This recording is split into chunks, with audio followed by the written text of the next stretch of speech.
ఓం శ్రీ రామచంద్ర పరబ్రహ్మణే నమః. భగవద్బంధువులందరకు హృదయపూర్వక నమస్కారాలు. ఓం శ్రీ రామచంద్ర పరబ్రహ్మణే నమః. ఆపదామపహర్తారం దాతారం సర్వసంపదాం లోకాభిరామం శ్రీరామం భూయో భూయో నమామ్యహం.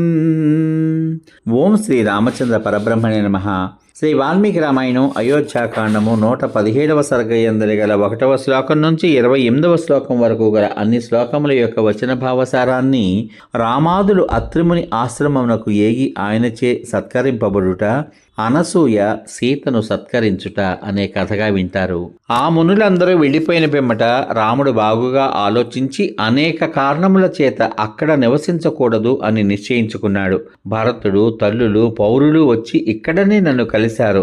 ఎల్లప్పుడూ వారిని గురించే దుఃఖిస్తూ ఉండడం చేత ఆ స్మృతియే ఇక్కడ వెంబడిస్తోంది. ఈ ప్రదేశం దగ్గరగానే భరతుడు సేనానివేశనం చేయడం చేత అశ్వ గజముల పేడతో ఈ ప్రదేశమంతా చెడిపోయింది. అందువలన మనం మరి ఒక చోటకి వెళదాం అని ఆలోచించి రాముడు సీతా లక్ష్మణ సహితుడే ప్రయాణమయ్యాడు. మహా యశస్శాలి అయిన రాముడు అత్రి మహాముని ఆశ్రమం చేరి అతనికి నమస్కరించాడు. ఆ మహాముని కూడా రాముని పుత్రుని వలె ఆదరించాడు. ఆ అత్రి మహాముని రామునకు యథావిధిగా ఆతిథ్యానంతట్నో స్వయంగా ఇచ్చి మంచి మాటలతో లక్ష్మణుని మహాభాగ్యవంతురాలైన సీతను సంతోషపెట్టాడు. ధర్మములు తెలిసినవాడు, సమస్త ప్రాణుల హితాన్ని కోరేవాడు అయిన ఆ అత్రిమహాముని అటువైపు వచ్చిన వృద్ధురాలైన తన భార్యను గౌరవపూర్వకంగా పిలిచి ఆమె సమ్ముఖమున రామాదులను మంచి మాటలతో సంతోషపెట్టాడు.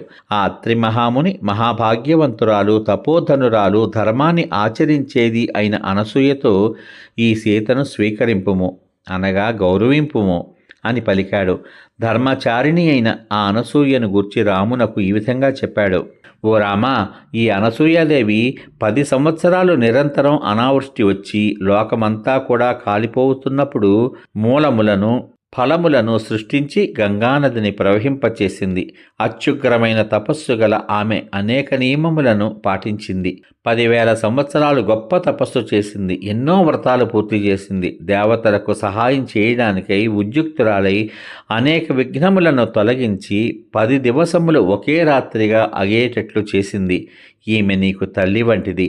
తన పనుల చేత అనసూయ అనగా కోపము లేనిది అని లోకంలో ప్రసిద్ధి చెందిన ఈమె సర్వప్రాణులకు నమస్కరింపదగినది. కీర్తివంతురాలు, వృద్ధురాలు, ఎన్నడును కోపం ఎరుగనిది. అట్టి ఈమె వద్దకు సీత వెళ్ళుగాక అన్నాడు. రాముడు ఆ మహాముని చెప్పిన మాటలు విని అటులనే అగుగాక అని పలికి ధర్మజ్ఞురాలైన సీతతో ఈ విధంగా అన్నాడు. సీత, ఈ మహాముని మాట విన్నావు కదా, వెంటనే తపోధనురాలైన ఈ అనసూయాదేవి వద్దకు వెళ్ళు, నీకు శ్రేయస్సు కలుగుతుంది అని పలికాడు. సీత తన హితం కోరి రాముడు చెప్పిన మాట విని ధర్మాన్ని తెలిసిన ఆ అనసూయాదేవిని ప్రదక్షిణపూర్వకంగా సమీపించింది. మహాపతివ్రత, మహాభాగ్యవంతురాలు అయిన ఆ అనసూయ శరీరము వార్ధక్యం చేత దుర్బలమై ముడతలు పడి ఉన్నది. జుట్టు తెల్లబడింది. ఆమె గాలిలో అరటి చెట్టు వలె వణుకుతోంది. అట్టి ఆ అనసూయాదేవికి సీత తన నామధేయం చెబుతూ ఏకాగ్రచిత్తంతో నమస్కరించింది. సీత ఎట్టి దోషములు లేని అనసూయాదేవికి నమస్కరించి దోసిలి కట్టి నిలిచి ఆనందిస్తూ, ఆరోగ్యంగా ఉన్నారా అమ్మా అని ఆమెను ప్రశ్నించింది. అప్పుడు ఆ అనసూయాదేవి చాలా సంతోషించి మహాభాగ్యవంతురాలు, ధర్మాన్ని ఆచరించేది అయిన ఆ సీతను ఓదారుస్తూ ఇట్లు పలికింది. భాగ్యవశము చేత నీవు ధర్మాన్ని పాటిస్తున్నావు. ఓ సీత, నీవు మంచి భాగ్యవంతురాలవు. బంధుజనమును, అహంకారమును, ఐశ్వర్యమును విడిచి నీవు అడవికి వెళ్తున్న రాముని వెంబడించి వస్తున్నావు. ఏ స్త్రీలు తమ భర్త వనములో ఉన్న, నగరములో ఉన్న, పాపాత్ముడైన పుణ్యాత్ముడైన అతనిని అనుసరిస్తూ ఉంటారో వారికి ఉత్తమ లోకాలు కలుగుతాయి. ఉత్తమ స్వభావాలైన స్త్రీలకు భర్త దుశ్శీలుడైన, స్వేచ్ఛాచారి అయిన, దరిద్రుడైన అతడే ఉత్తమ దేవత. ఓ సీత, నేను ఎంత ఆలోచించినా భర్తను మించిన బంధువు నాకు కనబడ్డం లేదు. ఇతడు అనంతమైన తపస్సు వంటివాడు. కామమునకు వశమైన మనస్సుతో భర్తలపై అధికారం వహించు దుష్ట స్త్రీలు ఈ విధంగా మంచి చెడ్డలను తెలుసుకోవడం లేదు. ఉత్తమ గుణవతులై లోకంలోనే మంచి చెడుగులను చూడగలిగిన నీ వంటి స్త్రీలు మాత్రం అనేక ధర్మ కార్యాలు చేసిన వారి వలె స్వర్గంలో విహరిస్తారు.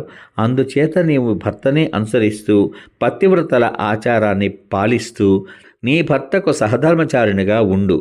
దానివలన నీకు యశస్సు ధర్మము లభిస్తాయి అని అనసూయామాత సీతాదేవితో పలికింది. సమాప్తం. ఇంతవరకు మీరు శ్రీ వాల్మీకి రామాయణం అయోధ్యాకాండము 117వ సర్గయందలి గల 1వ శ్లోకం నుంచి 28వ శ్లోకం వరకు గల అన్ని శ్లోకముల యొక్క వచన భావసారాన్ని రామాదులు అత్రిముని ఆశ్రమమునకు ఏగి అనసూయ సీతను సత్కరించుట అనే కథగా విన్నారు. రేపటి భాగంలో శ్రీ వాల్మీకి రామాయణం అయోధ్యాకాండము 118వ సర్గయందలి గల 1వ శ్లోకం నుంచి 54వ శ్లోకం వరకు గల అన్ని శ్లోకముల యొక్క వచన భావసారాన్ని సీత అనసూయ సంభాషించుట, అనసూయ సీతకు ప్రీతితో బహుమానమిచ్చుట, అనసూయ ప్రశ్నించగా సీత తన స్వయంవర వృత్తాంతాన్ని తెలుపుట అనే కథగా వింటారు. ఓం శ్రీ రామచంద్ర పరబ్రహ్మణే నమః. శ్రీరామ రామ రామేతి రమే రామే మనోరమే సహస్రనామ తత్తుల్యం రామనామ వరాననే. ఓం శ్రీ రామచంద్ర పరబ్రహ్మణే నమః. సర్వే జనా సుఖినో భవంతు. శుభమస్తు. స్వస్తి.